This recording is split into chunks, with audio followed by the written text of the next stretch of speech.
InfoPlus for genuine information.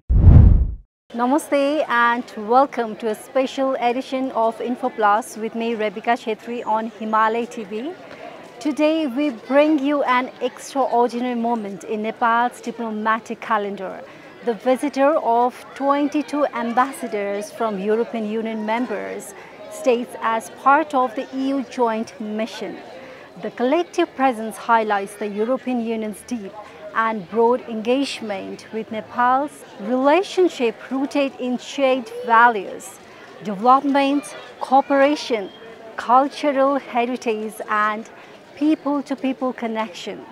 As these diplomats explore the historic city, we walk alongside them to understand the impressions of Nepal, the goals of the mission, and what the future holds for EU to Nepal collaboration.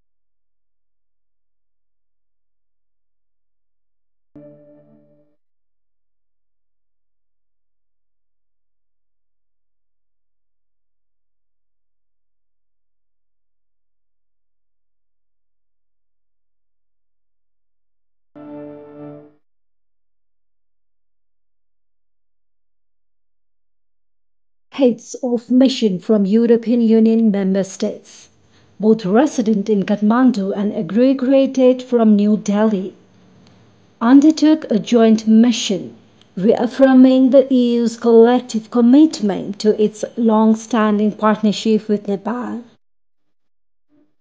So first of all, thank you very much for having me. This is a mission, the mission of the ambassadors of the European Union that we try and have every year. And this year, it's record-breaking numbers. We have 22 ambassadors out of 27 from the European Union, and most of them, 19, have come from Delhi to attend this. You know that we are undergoing a very difficult time. There's been the India-Pakistan conflict. Our ambassadors accredited to Nepal but resident in Delhi have been very busy. But despite that, they made a point of coming on this trip, of being all together, of showing the European Union as what we call it, Team Europe. And I think it reflects the deep engagement and interest the European Union and all its member states have for Nepal.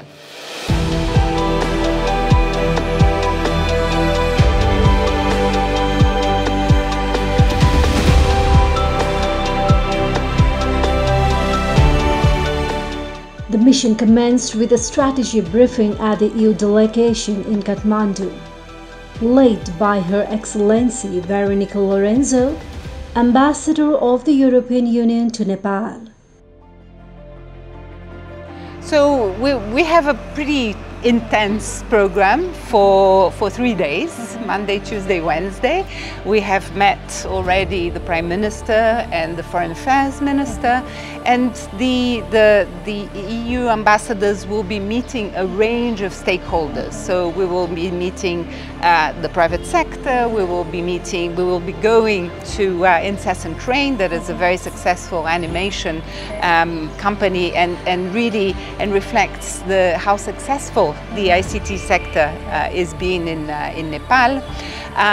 We have a couple of tours in Nepal, in Patan and in Bhaktapur, that also reflects the rich heritage that Nepal has. And we have a dinner at Tusa in Bhaktapur that is, you know, the super very high upmarket fusion restaurant that we'll see.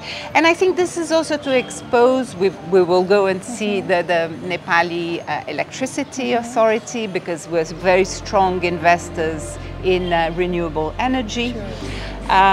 So these expose our European Union ambassadors to the range of things we do. We are strong in energy. They are very interested in tourism and the possibility of developing the hospitality industry. And the heritage and culture is also something we hold very close to our hearts.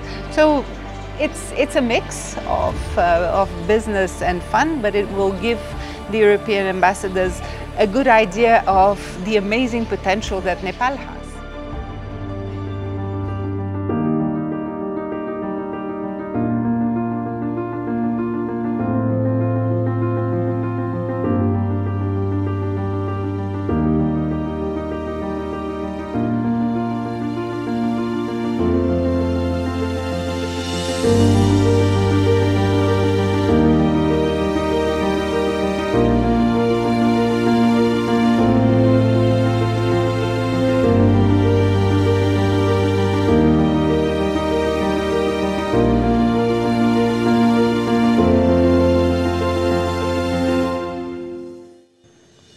The session set the tone for 3 days of meaningful dialogue, diplomacy and engagement. In high-level meetings with Nepal's Prime Minister and Foreign Minister, the ambassadors discussed shared priorities development, cooperation, governance, climate action, and regional stability.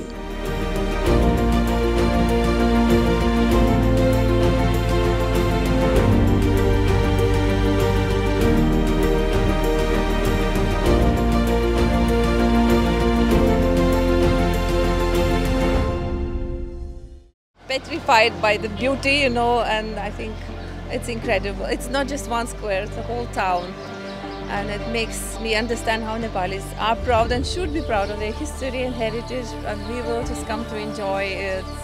And please keep it and save it for the future of humanity. Yes, thank you.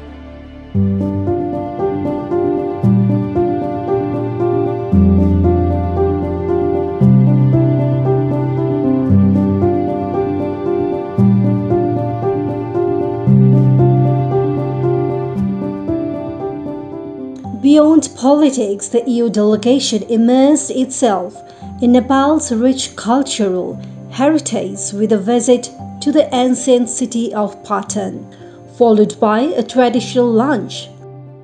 The focus then turned to innovation.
Attentive to this country, which is full of history and nature and energy, not only the hydropower, but the energy of the youth that we have met, that are full of ideas or projects and they deserve to realize them. And so the European Union has always been a reliable partner, and will be beside them. Italy in particular has invested a long time ago, for example, in scientific cooperation on climate change. We are conducting a program of training, of capacity building on resilience of infrastructure to climate change and prevention of natural disasters. I have very much appreciated all the meetings because we had the opportunity to interact both with political and, of course, with the Prime Minister and the Minister of Foreign Affairs, with some political analysts, some media people, and the business people. And I had this sensation of an important country, one can say a small country, it's not small at all, 30 million people, very big markets around, from India and China, a relationship with the European Union, which is also a big partner, and so the future is ahead.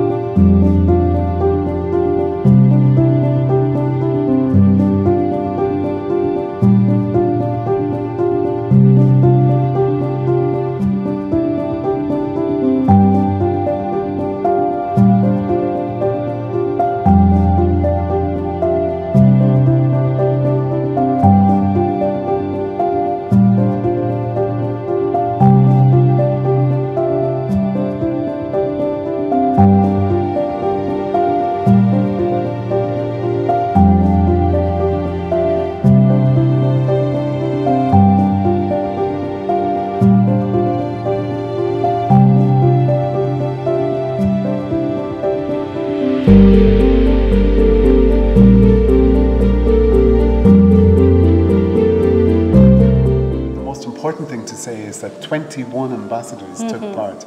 We've only got 27 countries in the EU, so 21 ambassadors travelled to be here. We've had the most amazing few days. We've met everybody from the Prime Minister and the Foreign Minister. We met the business community, we met civil society, journalists, think tanks. So we've really learned a huge amount about the challenges and the opportunities facing Nepal, and I really think it's a good sign of the strong relationship between the EU and Nepal.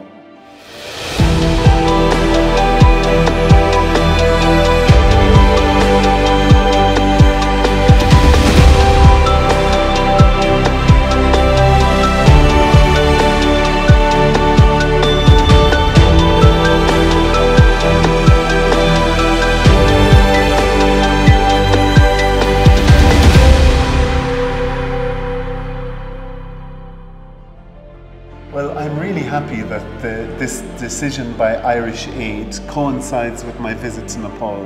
Irish Aid is the official aid program, development cooperation program of the Irish government, and so we made a donation.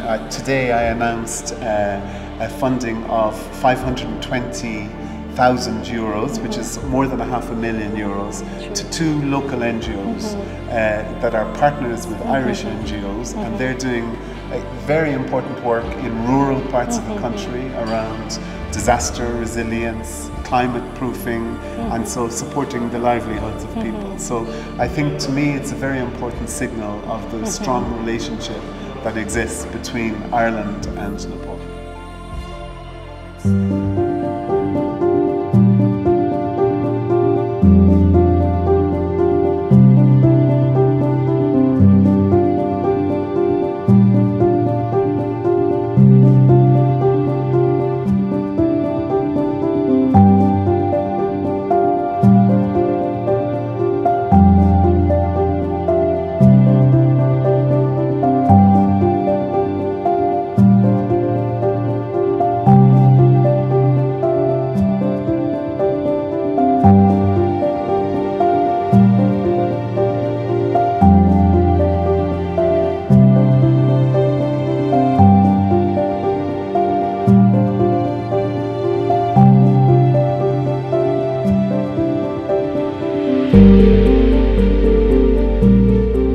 A visit to Incessant Rain Studios, a leading ICT company, showcased Nepal's potential in the digital and creative economy and area of growing EU interest.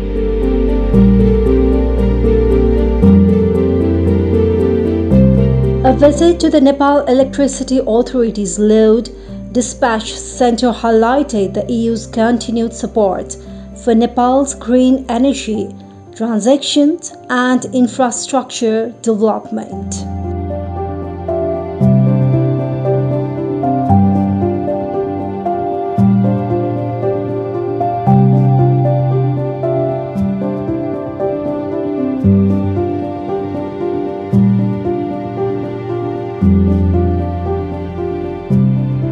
My fourth visit to Nepal already. So it was a pleasure to be back, and we had a beautiful program, 3 days, fully packed of meetings, but we were also able to see the beautiful cultural heritage of Nepal. So we had some nice walks in the city, but at the same time several new ideas for cooperation. We had very good discussions with the business community. We visited a very interesting company called Incessant Rain, having audiovisual and animation projects. So I'm quite sure that most of us are going back with several ideas how to bring our relations further.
In Bhaktapur, the delegation experienced Nepal's resilience and artistic legacy, concluding the day with a cultural dinner at Bhaktapur. The ambassadors also met with civil society leaders and honorary councils, emphasizing the EU's commitment to democracy, human rights, and grassroots partnerships. As the mission drew to a close, one message stood clear. The European Union and its member states stand united with Nepal, partners in progress, linked by friendship, mutual respect, and a shared vision for a sustainable future.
Plus for genuine information.